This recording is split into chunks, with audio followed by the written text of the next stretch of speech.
শুভ অপরাহ্ন। আগামী মাসেই শুরু হচ্ছে পেশাদার গলফের আরেকটি টুর্নামেন্ট। এই টুর্নামেন্টটি অনুষ্ঠিত হবে আর্মি গলফ ক্লাবে। আর এই টুর্নামেন্টকে কেন্দ্র করে পেশাদার গলফাররা কঠোর অনুশীলন করছেন। আপনারা দেখতেই পাচ্ছেন এখানে অনেক গলফার অনুশীলন করছেন। তো আমরা এখন কথা বলবো পেশাদার গলফার মিস্টার পান্নার সঙ্গে। পান্না ভাই, আপনার অনুশীলন কেমন হচ্ছে? আলহামদুলিল্লাহ ভালো হচ্ছে। আপনি কি কি অনুশীলন করছেন?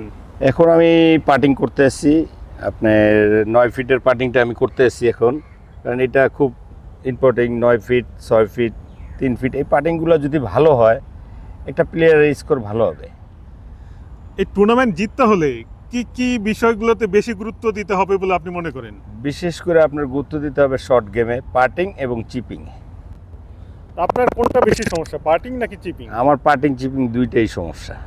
আপনি কতক্ষণ করে অনুশীলন করছেন? এখন আমি চেষ্টা করি ডেলি আপনার 2 ঘন্টা বা 2.5 ঘন্টা এরকম চেষ্টা করি দেওয়ার। এই যে নতুন কমিটির জলসিঁড়িতে যে একটা টুর্নামেন্ট হয়ে গেল, খুব সফলভাবে শেষ করেছেন।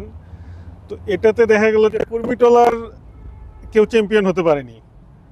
এই সাভারের বাদল হোসেন এবং সেকেন্ড যে হচ্ছে সেও সাভারের মোহাম্মদ রাজু। তো এটা আপনাদের খারাপ লাগে কিনা বা চ্যালেঞ্জ হিসেবে নিচ্ছেন কিনা? না, এটা তো স্বাভাবিক চ্যালেঞ্জ হিসাবে আমার গল্ফ ক্লাব হিসাবে আমরা নিবই। তারপরও গল্ফ যেহেতু এটা টুর্নামেন্ট, আমরা 70-75 জন প্লেয়ার পার্টিসিপেট করি, যে কেউ জিততে পারে, কিন্তু আমাদের চ্যালেঞ্জ থাকে যে না, আমরা আমাদের গল্ফ ক্লাব থেকেই জিতবে।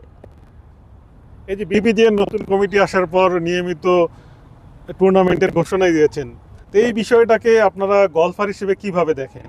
এইটা আমরা খুব ভালো পজিটিভ দিক হিসাবে দেখতেছি। এতে কি গলফারদের মধ্যে কোনো প্রাণ চাঞ্চল্য ঘটছে কিনা, যে আগে তো ঠিকমতো টুর্নামেন্ট হতো না, সেখান থেকে এখন নিয়মিত টুর্নামেন্ট হচ্ছে? অবশ্যই চাঞ্চল্য করতে গেছে। এখন আগে দেখবেন প্লেয়াররা ওরকম প্র্যাকটিস করতো না, ওরকম আপনার সময় দিত না, এখন প্রচুর সময় দিচ্ছে। আমাদের যত টুর্নামেন্ট হবে অত আমরা সময় দেবো, এইটাই স্বাভাবিক। কিন্তু তখন তো আপনাদের চ্যালেঞ্জও বেড়ে যাবে, অনেক বেশি পরিশ্রম করতে হবে। এই বিষয়টাকে কিভাবে দেখেন? চ্যালেঞ্জ না বাড়লে মজা নাই, চ্যালেঞ্জ যত অত মজা। আপনি গলফ খেলেন একসঙ্গে, আমরা জানি যে আপনার ছোট ভাই জাকিরুজ্জামান উনিও গলফ খেলেন। এই যে দুই ভাই যে একসঙ্গে গলফ খেলেন, এই বিষয়টা কতটা ভালো লাগার? এটা খুবই ভালো লাগার এবং আল্লাহর কাছে শুকর আলহামদুলিল্লাহ যে আল্লাহ আমাদের দুই ভাইকে একসাথে গলফ খেলার মতো সুযোগ করে দিচ্ছে। এটার জন্য আল্লাহর কাছে সবসময় শুকরিয়া আদায় করি। আপনার দুই ভাইয়ের কোনো মজার স্মৃতি আছে একসঙ্গে গলফ খেলার? মজার স্মৃতি, আমরা দুই ভাই একসাথে গলফ খেলি, সবাই আমাদেরকে এটাকে অ্যাপ্রিসিয়েট করে এবং খুব ভালো চোখে দেখে, এবং সবাই এটার জন্য যে ভালো করো, সবাই এটা ভালো করার জন্য সবাই আপনার মোটামুটি আমাদেরকে উৎসাহ যোগায়।